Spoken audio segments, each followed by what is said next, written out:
it's a plant that has incredible medicinal properties, does incredible things physically to the body, but even more than that, has this incredible spirit and consciousness and energy and way of shifting our consciousness. So we work with the Blue Lotus. She is a consciousness shifter.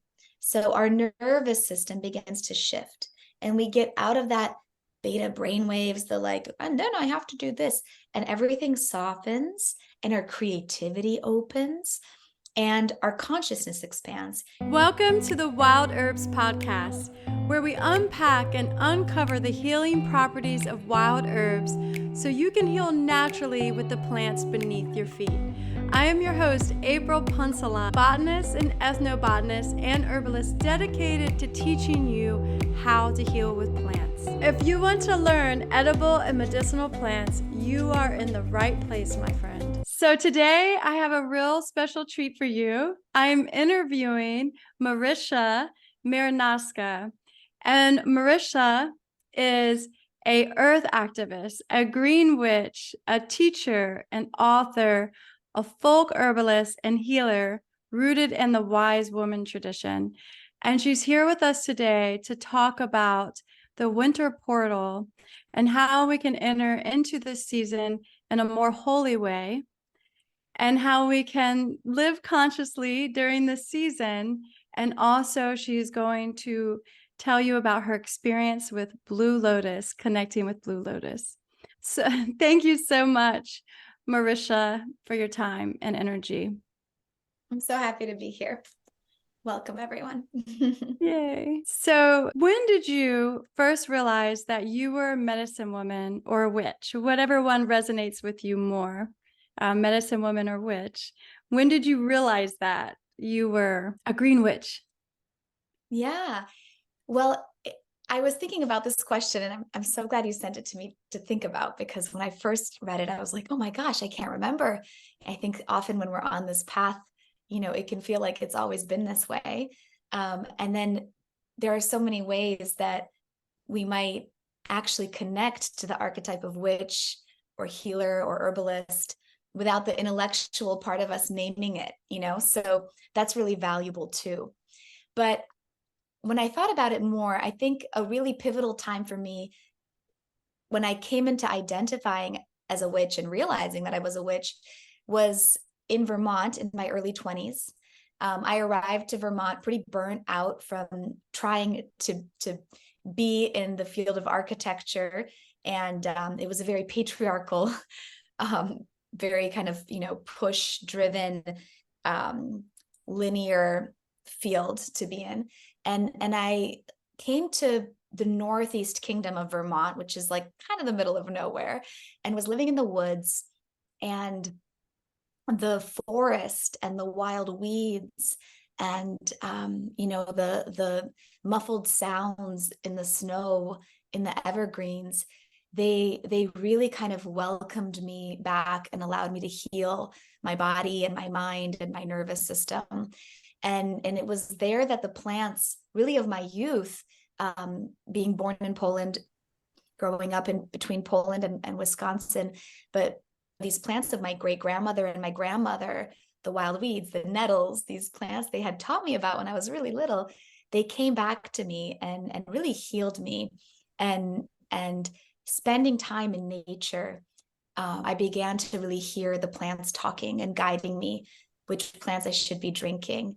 And it was after, years of trying to kind of repair some gut stuff and nervous system stuff, from just real adrenal burnout, that none of those things really had worked. And then suddenly the simple medicine of the earth, just the restorative wild weeds that are so abundant, really brought back this deep amount of chi and vitality and connection and groundedness. And, they kind of stitched me back together in a beautiful way. And so it was when I was living in Vermont that I also started to gather with some friends, just a few. There were, I think, 3 to 5 of us, and we would begin gathering on the new moon and the full moon. And beginning, it was kind of like, a women's circle, you could call it, very organic. And we would cast a circle. We would just speak our gratitudes. We would have a potluck. It was very organic. It was just something we did as sisters, as women, as friends. But we were always doing it outside, and we would, even in the darkest winters in the snow, we would bring a candle outside and be under the stars and share our hearts with each other. And that rhythm and ritual began to work in me in ways that I think my mind couldn't understand. And it was also then that I began really tracking the moon cycle and sleeping in the darkness. And so my hormones and my moon time was really aligned with the moon. I was bleeding with the moon. I was gathering with the moon. I was looking up at the moon every day. And so these cycles of nature just became really embedded in me. And through that, there was this awakening of, oh, this connects to my creativity. This connects to how I am in the world. This connects to how I can move my energy. And around the same time, I was really interested in ecofeminism, in discovering her story, not just history, the way that we're taught, but looking for more information about the history of the goddess. And a book that I highly recommend and ask all my students to read is the book called The Chalice and the Blade. And it's like it's written by a PhD. It's kind of academic. It's a little dense, but it's the history book that none of us read, that we all, it fills in these gaps. And so with that as well, I started to understand what a witch was, and understand that there was this depth of knowing in our bodies as female-bodied people, but also just as all gendered people who are connected to the earth. And so this kind of reclamation of this inherent deep relationship with the earth, in this non-intellectual way, began to emerge. And through that, I started to also understand that reclaiming the title witch was a way of healing some of the collective fear and shame and oppression that midwives, herbalists, medicine people have experienced for generations. And so I think my first impulse was almost this impulse of an activist, of like, I am going to say that I'm a witch because I am, but I'm also going to say it loud because it's actually hard to. And there's some tension in me, and there's a little bit of fear coming up, and a little bit of like, oh, what will people think? And I started to actually use that cue in my body anytime there was something I wanted to share, and that I could feel hesitancy. I could feel my throat chakra closing, my solar plexus kind of, oh, I don't know. I would check in and say, okay, what is the energy? What is the force that is playing a part in me holding back? And is it a force that comes from the patriarchy, from conditioning, from disempowerment? And if it is, then it's my duty, it's my I need to respond with fire, with courage, and with claiming it louder. And that process has allowed me to strengthen my voice and my fire and my courage, and really expand my capacity as well. But those were some of the early years as a witch. Yeah. That's powerful. I have tears in my eye. You got tears coming in my eye because I feel that same energy of that hesitation, or you really want to say something and you want to connect fully, but then there's a fear, or maybe you're scared of how people will judge, or maybe I'm scared of how people will judge me because it's not widely accepted in this culture that I live in. And when I remember getting off a boat in Brazil with the Huni Queen tribe, and I just cried. Like all these tears just came out because I was able to be completely free. And, I was more home there than I am in the United States. And that brings me to my next question for you is, can it be harder for medicine people to find their path in America? You know, because there aren't a lot of medicine people openly practicing in just a community or in a neighborhood. You know, some people feel weird even just kneeling down by the tree or giving a tree love and energy, and it's kind of considered woo-woo. And so I think people that feel that energy, like you're saying, that they know that they're medicine people. And I'm sure so many of you listening right now are likely a medicine person. And you may not be expressing all the way your medicine. And I think that wisdom that Marysia just shared is extremely powerful, because it is so important right now in this time for us to have this freedom to express ourselves at 200%, whatever we feel from our heart, right? Whatever comes through us, to let it come through us and be shared, and not, like you're saying, from the patriarchy, feel that we can't, or we'll be judged, or we'll look weird, or it's woo-woo, you know, because I think that stopped me for a long time. I'm going to show up authentically and stop being scared Yeah. of being judged. Well, I love this question. And I was, kind of thinking about it even when you first asked me to reflect on like when I first knew that I was a witch. What I was thinking about, and I think, what your question is really bringing up is something that I see a lot. I've worked with thousands of people now, decades, and a generalization that I feel is fair to make in our modern culture is that our modern culture is working against our solar plexus. And there is a huge unbalance collectively in the solar plexus of modern people. And that imbalance manifests in like excess, too much solar energy in an unhealthy way, which can be narcissism, it can be self-centeredness, self-importance, a lack of connection to the web of life, a lack of humility, a lack of just a lack of compassion and understanding that there are other ways of being.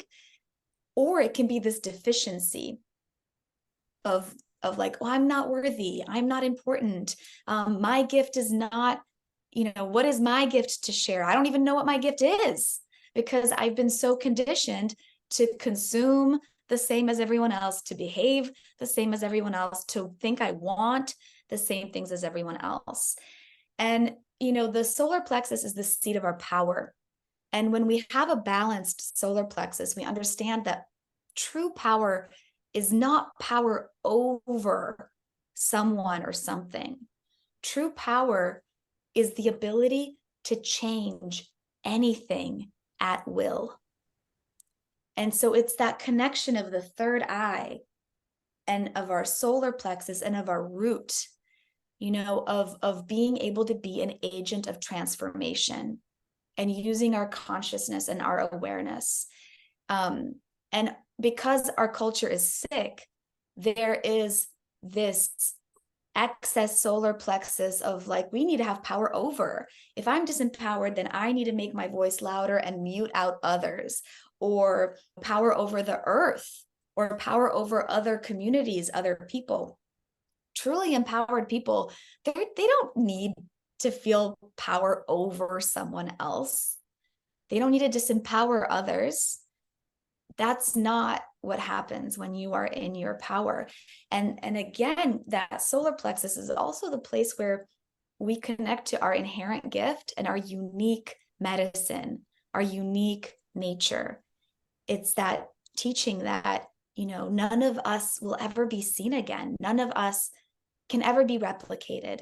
And each of us have this duty, this like divine responsibility in our lifetime to get to know what our gift is, what is our medicine. And it's going to look different than anybody else's medicine. So comparison is like lethal to the solar plexus. And our culture is constantly trying to get us to compare ourselves to one another.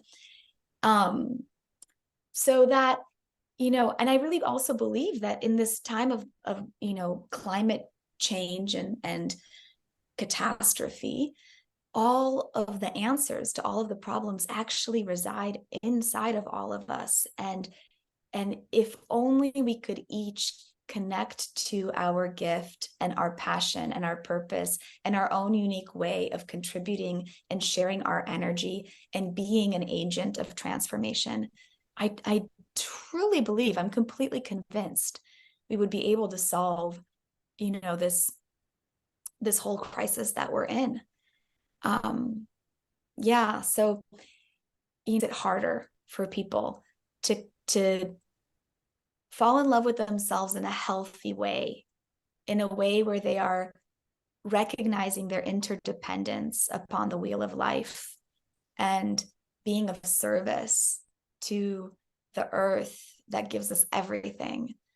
And I feel like there are a lot of medicine people in the United States that may not realize, one, all the way that they are a medicine person, right? And you listening are likely a medicine person. And to identify as a medicine person or a shaman or a goddess or a priestess, it can be a little harder for us to find that path and to acknowledge it and honor it. And that's, when you were talking about the circle that you were in and how that really helped you, I feel like that's the Sangha, of the medicine people that stay connected to help us stay on the path and keep our medicine strong. And so we don't have, I think women are getting better at circling together, which is amazing, but we don't have as many medicine circles and Sanghas in the United States. We need that. We kind of need that. Well, what we also don't have in the United States is actually like a rootedness to elders. And I think that can also lead to a lot of chaos or illusion or unhealthy kind of expression, because it's not rooted in community or in some wisdom tradition. Elders are really important. And it's like a huge, we're deeply impoverished in this culture to not have that. So I think when you're speaking about your own experience, I can also recognize, people are not held by their elders. We don't necessarily have examples or role models of people who are true elders. There's this saying, you can be old, but it doesn't mean you're an elder.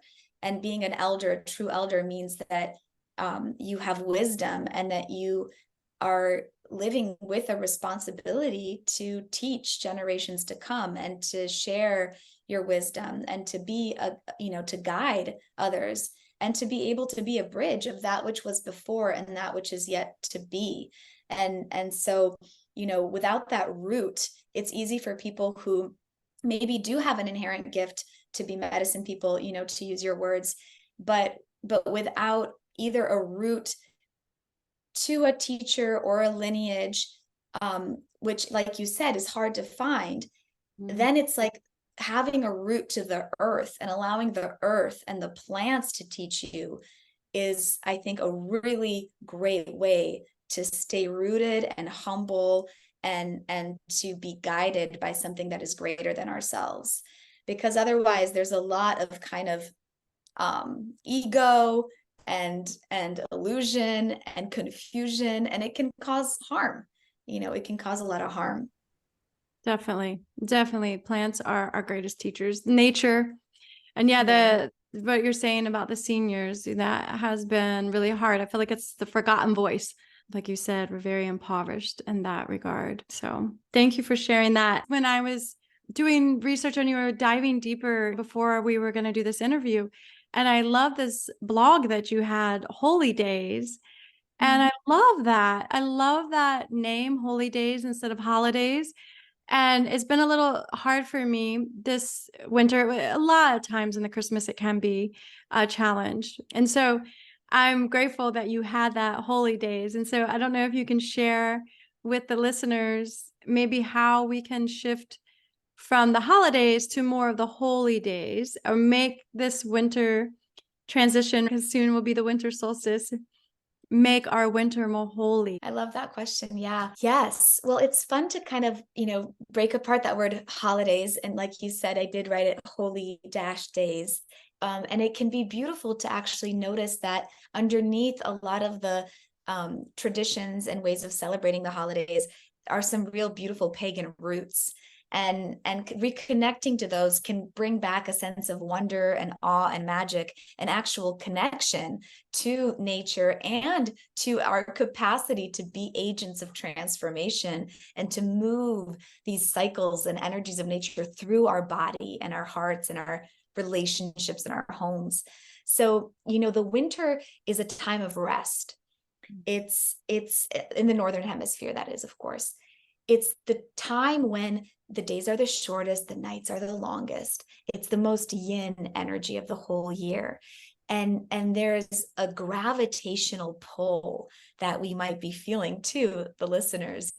I don't know if you've been experiencing this, but for me, just the last week or two, it's been harder to wake up in the morning when at my usual time. Like my alarm is, I always wake up before my alarm. And now it's like, I'm like, oh my God, I feel like I want to hibernate. There's this gravity, this deep, it's that fertile void that is really drawing us in. And to me, spiritually, there's an opportunity for us to merge our consciousness with the consciousness of the earth and the cosmos and this fertile void. And it's almost like I visualize it like spilling black ink.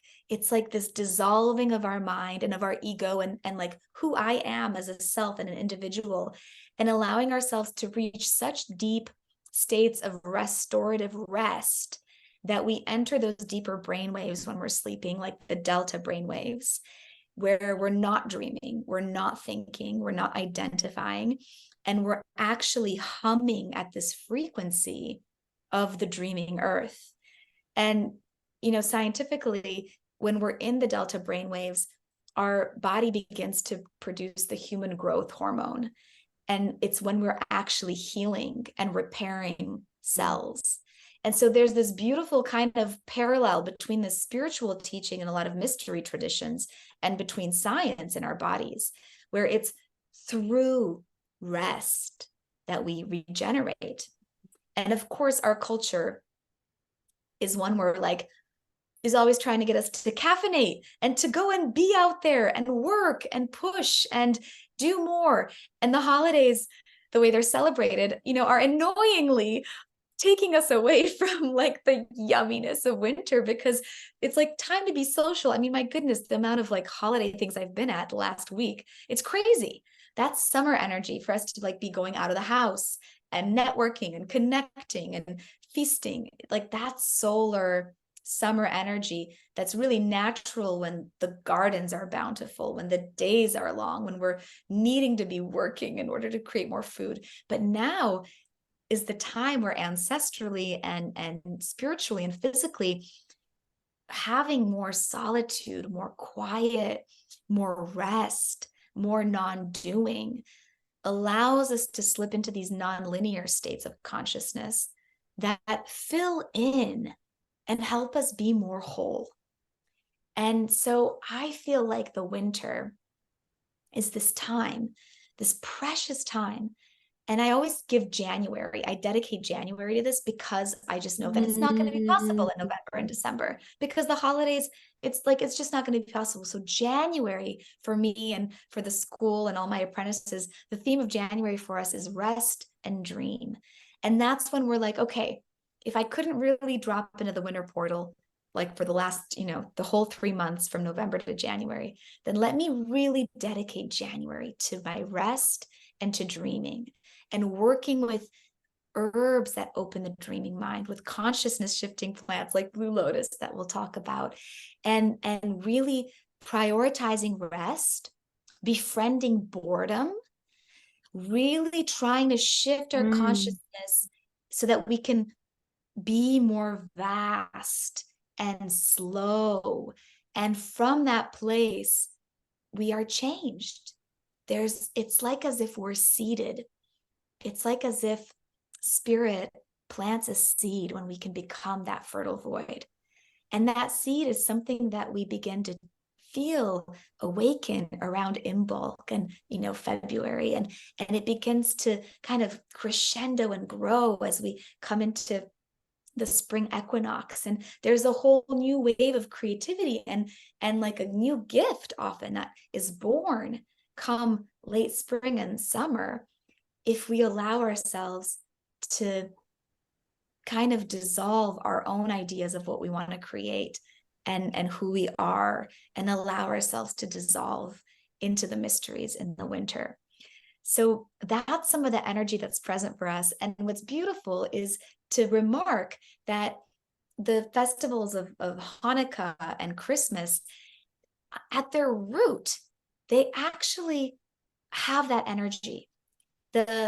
Jesus being born, whether you believe that it happened or not, it's a story of the Son of God, right? The Son, Son, of the universe, of the cosmic womb, being born, this little spark of light amidst the darkness. And in the winter solstice, you can imagine our ancestors were making offerings and prayers and meditating and songs and like summoning the energy of the sun back, because we need the sun in order for there to be another, wave of growth, of plant life, of food. By the time the winter solstice is here, you can imagine that their reserves of food was getting sparse. And so that longing from the body, the primordial need for the sun to come back was strong. And so these rituals of the solstice were these rituals of summoning the light and keeping it alive. Hanukkah, this festival of lights, you're keeping the flame alive. The stories of Hanukkah is like the miracle of this lamp, right? It's the miracle in darkness. It's the miracle of the flame amidst the darkness. Jesus is like this newborn energy, this innocent, delicate flame. And it's our job to keep it alive and stoke it so it can grow in strength. So those beautiful energies of innocence, of miracles, of faith exist in these celebrations that have become, standard, and at their root have a way of feeding the holy in nature, of feeding these cycles of regeneration. I love that. I love the holy days. It really resonates with me what you're saying about going within, being still, and not thinking, because being a working mom and of course having a business, that there's a lot of thinking. And I realized that I just want to feel like, I just want to be like roots in the earth. I just want my mind to go to sleep and I want my heart to open up. So it's kind of like the heart, the light energy to open up and to feel and be receptive and not to think. And it's so funny because all the things are like, and what are your goals? I just want us to breathe and drop into our body and to feel. And that is what is speaking to me so much right now. So when you were talking about that, it was really resonating with me. And I do think that's why it is a little challenging for us, to be like, oh, we're going to do all these things and make cookies and do this and do that. And I've just realized, well, actually, I don't have to do any of that. I'm just going to take Anna Rose out in nature more. And I'm going to maybe do like one really nice thing, like make a really purposeful ornament or something, but I'm not going to have all these things checked off that I feel like I have to do for the holidays, because they really are the holy days. So I appreciate you sharing that blog post. And I really deeply believe that when we guide ourselves into those places and allow ourselves to go there, again, our creativity is seeded by something greater than our own mind and ego. And so it's critical. It's critical. And it's actually not that easy to guide ourselves into those places, because we have all these voices being like, well, what have you gotten done today? Or our addiction patterns, right? Like of the phone. to Oh give yourself gosh. a true day of rest would probably mean not checking Instagram or the phone or the email. But like, my goodness, aren't we all addicted to just picking up our phone? So it actually is hard. It's really hard. But out of the whole year, this is such a good time to really create that for ourselves. Mm, yes, I love that. Not taking the phone. I've noticed in my life where when I stop and I just stop trying to do, things come more naturally. Or if I do the meditation outside, then things come, my day just flows naturally. And one day I had an epiphany. I was like, it's not that I don't have enough time to meditate or maybe do Kundalini yoga. It's that there isn't enough time for me not to do it. Like, Mm, I have to get quiet because otherwise I'm moving around by all these other forces and not my innate wisdom and intuition. I'm not being a conduit for things to come through, and everything's just messy. I'm trying to honor that. So I mm. want to go back to sleep, and we mentioned the Blue Lotus, and you have a relationship with the Blue Lotus. And this is an herb that just recently came into my life. And so I'm very thankful that you're here to talk to us about your connection with Blue Lotus. And so, can you share with the listeners Blue Lotus? Like, what is Blue Lotus and her medicine, um, and the energetics of Blue Lotus?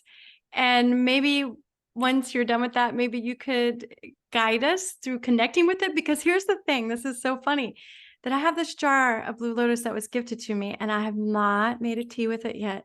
And I have not done anything with it yet. And so I would love to hear, if you have a suggestion um, for the first time connecting with her. Absolutely. I would love to. Well, Yeah. it's so sweet because when you said um earlier, you said, I just want to like have my mind quiet and my heart expand. And as soon as you said that, I was chuckling to myself because I was like, that's what Blue Lotus does. So I want to also just honor and name that, Mm. this plant has found you, the plants find us exactly when they're meant to. And I love that, you know, this plant, I think, also was what inspired us to connect, because it was through you, Blue Lotus, coming into your sphere that you also reached out to me. And so just wanting to honor the magic of this plant, and your own, what's already in you that's magnetizing this beautiful being. So Blue Lotus is this incredible flower, and it's often dried. You can have the dried lotus flowers, and it's a plant that has been used for thousands and thousands of years as a sacrament, as a plant by the Egyptians, very holy to the Egyptians, as a plant also used in ritual by the Maya people. And it's a plant that has incredible medicinal properties, does incredible things physically to the body, but even more than that, has this incredible spirit and consciousness and energy and way of shifting our consciousness. Mm. So we work with the Blue Lotus. She is a consciousness shifter. So our nervous system begins to shift, and we get out of that beta brain waves, the like, and then I have to do this, and everything softens and our creativity opens and our consciousness expands. Even the lotus flower, right, is so connected to the upper chakras, and you feel your crown chakra opening, you feel your brain kind of shifting. And this is a plant that's completely safe to use. It's non-psychotropic. When I'm talking about consciousness shifting, this is a very safe plant that you can have a tea, a meditation, and then, continue to be a mother and do all of your other things, probably even better, right? So it's not like, getting high or anything like that. But it shifts the consciousness. It shifts your brain waves, and it opens up the creative body, gets us those alpha brain waves that are so healing to parts of us that have been depleted by stress, opens up the theta brain waves that are really the place where we do shamanic journeying. And it opens the third eye, the crown, the heart chakra, huge heart opener. It connects us with our womb space if we're born into a female body, or our sacral chakra, regardless of our gender. It's an aphrodisiac. And it has this root, right? Like the blue lotus grows in these dark, murky waters and is connected to this fertile darkness, this living dark water. What's incredible is that this plant is a plant that connects us to regeneration and rebirth.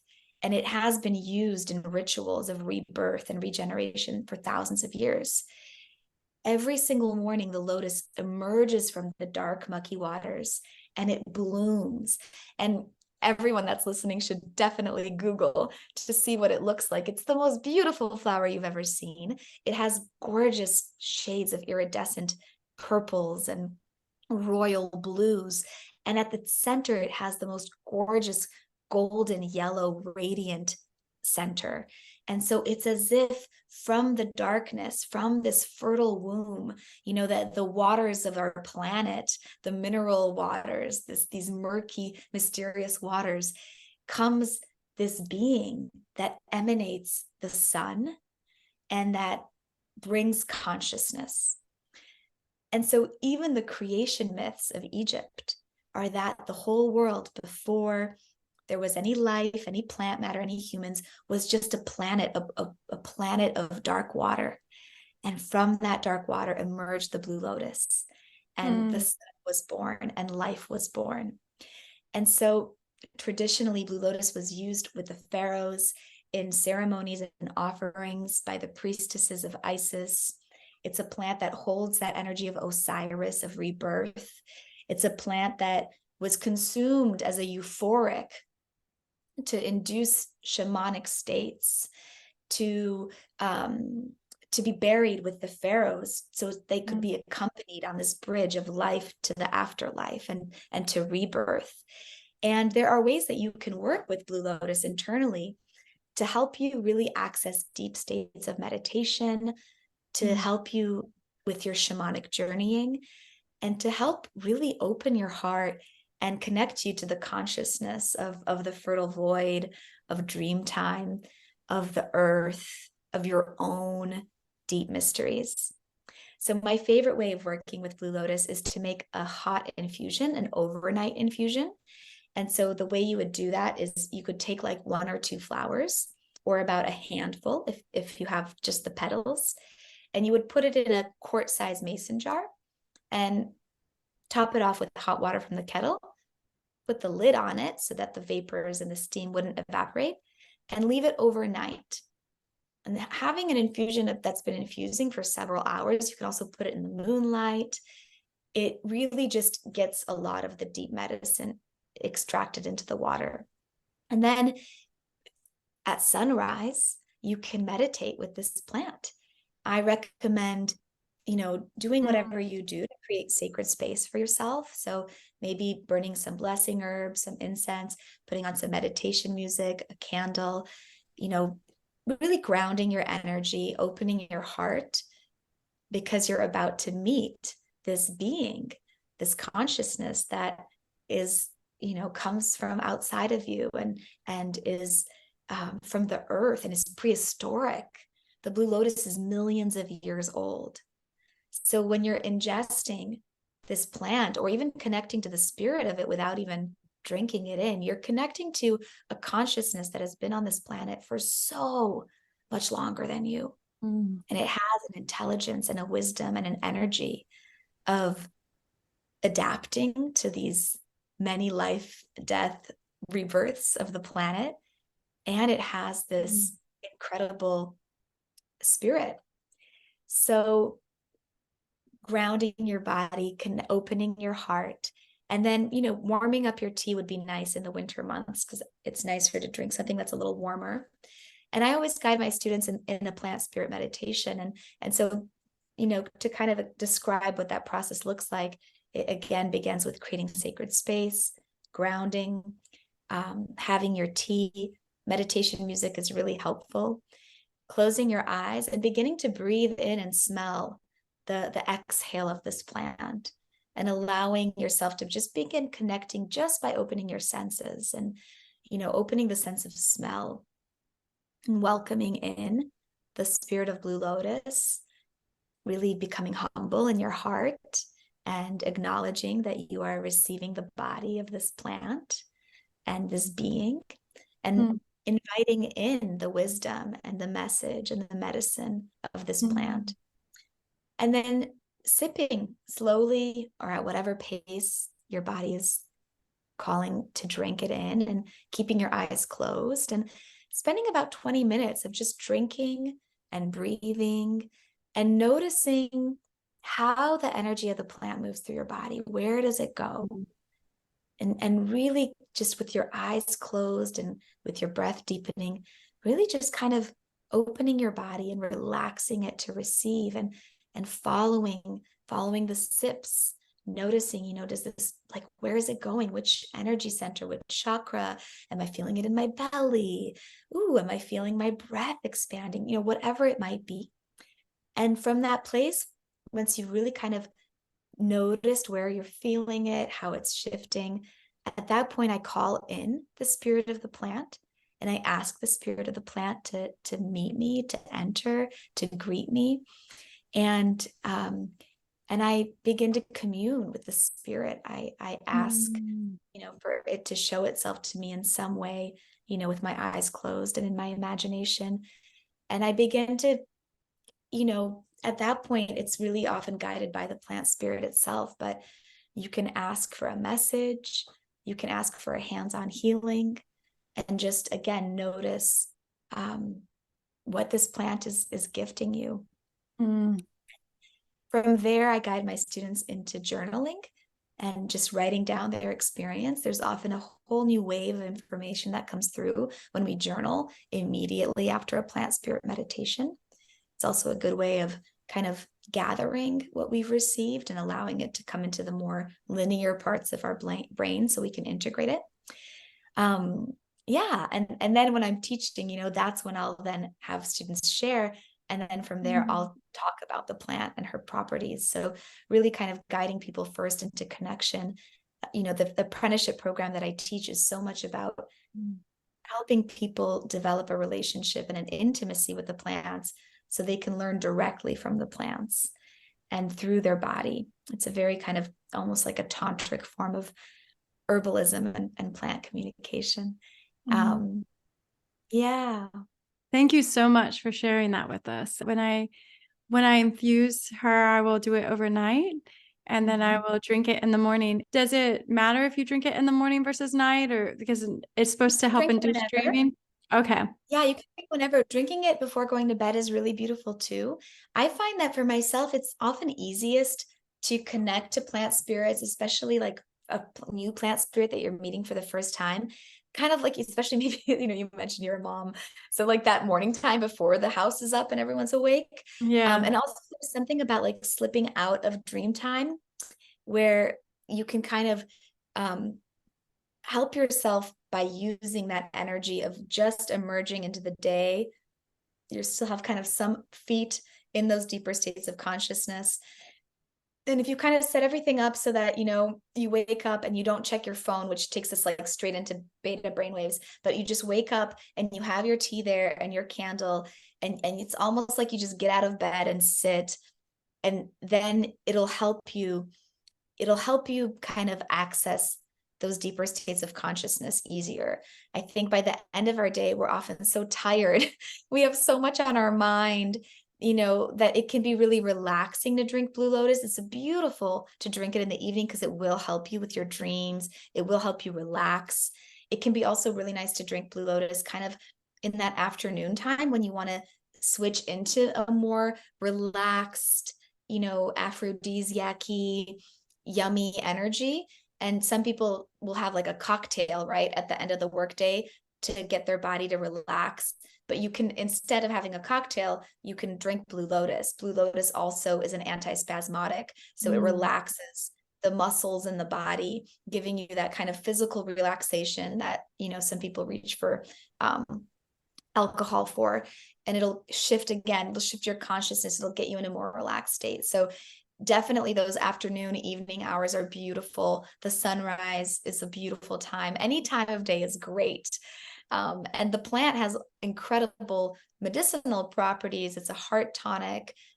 It's a really wonderful plant for circulation, for the brain, for as an aphrodisiac, for the reproductive system. But I always recommend that folks don't work with her like for her medicinal properties, because there are so many other plants that are really abundant, that are not endangered, that have all of those properties. You know, there's so many wild weeds and adaptogens that you can get that are really sustainable and abundant. And I think connecting with Blue Lotus as a sacrament, for shamanic journeying, for meditation, for deep spiritual connection, to like really go into a deeper state with questions you may have, or a prayer, or, you know, more in that ritual way, is what I recommend. That is wise to connect with it, to go deeper, to go into the depths of the dark, dark mud. Yeah. Yeah, I'm Emerge excited. Lotus. Yes, I'm so grateful. My friend Joanna gifted this to me. So I'm very grateful. And thank you for sharing that. And I'll have to make the overnight infusion and connect with her and let you know. Beautiful. Yeah, I Yes. have some really gorgeous Blue Lotus that's available on my shop, in case folks who are listening are wondering where they can get it. And I actually have white lotus and pink lotus as well. And it comes from a beautiful person who grows it in Sri Lanka. It's a plant that's native to the Nile in Egypt, and unfortunately is extinct there. So right now the cultivars typically come from Sri Lanka, Thailand, Hawaii. Wow. But I have a really beautiful source and work directly with a really lovely farmer. And so if folks are wondering where they can get a nice source, they can check it out on my website. Thank you. I will put a link to it too in the show notes. So if you're listening, go to the show notes and click the link. And that would be a wonderful gift to yourself and to anyone that you know that would like to connect with the Blue Lotus. So winter solstice is right around the corner. Do you have anything planned for winter solstice? Are you going to, journey by yourself, meditate, or what I is haven't decided Marysia? yet. Yeah, Okay, I love it. I have like a few, I've been kind of feeling into it. It has felt like such a busy last week, and there's been all these wonderful holiday celebrations. But I've kept tomorrow clear of any commitments. And I want to make sure that I have some deep time and some time alone. And I am going to be actually working in a garden tomorrow, which I'm really excited about. I have a client in a gorgeous medicine garden, and I did, decide to go in and work in the garden, which will be beautiful to just be able to be on deeply, connected to the earth and the plants, and giving them love and offerings as I tend to that garden. But in the evening, I'm not sure yet. Yeah. Yeah. Thank you so much for carving out this time during these holy days to spend an hour and to share with the listeners your deep wisdom, and you embody so much beauty. I feel like everything is just all the beautifulness of the world is filtering through you. So thank you for letting it do that, for giving yourself space for everything to come through you and to share with us and to share with the listeners. So thank you. It was very nice to meet you. Thank you so much, April. It was so sweet to connect with you and to share and feel the plants that love you in your being and in your heart, and your beautiful gifts shared with the world as well. Thank you. And how can people get in touch with you? What is the best way to connect with you? People can go to my website, schoolofthesacredwild.com. I teach a 10-month-long apprenticeship that begins every September and takes folks through the wheel of the year. We work with plants that connect us to the energies of each month and season. That begins in September and ends in June. And registration for the next one opens again in June. And then I also am on Instagram. It's my name, which is very long and complicated, so checking how it's spelled is probably the best thing. And then I'm also the formulator of a beautiful organic skincare line that's called Sacred Ritual, Rituel. And we're on Instagram or on our website, sacredritual.com.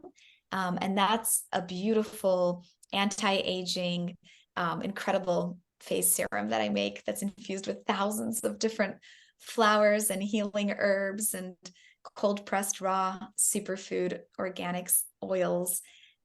It's incredible. So if folks want a discount code, I'd be happy to give them one. You can use the discount code SacredWild20 to get 20% off. Ooh. And I'd love to send you some so you can try it. I think you'll love it. I love that. Yeah. And lastly, I have a book that folks can read, and you can get it on my website or on Amazon or all those places. The book is called The Witch's Herbal Apothecary: Rituals and Recipes for a Year of Earth Magic and Sacred Medicine Making. I love those offerings. And thank you so much for the discount. I will put links to all of that in the show notes. So definitely go to the show notes and click on the wonderful offerings by Marysia. And thank you again for your time. And hopefully we can connect again in 2024. I would love that. Thank you, April. I know you enjoyed that episode with Marysia as much as I did. Please share the episode with your friends and have happy holidays. Be well. Bye.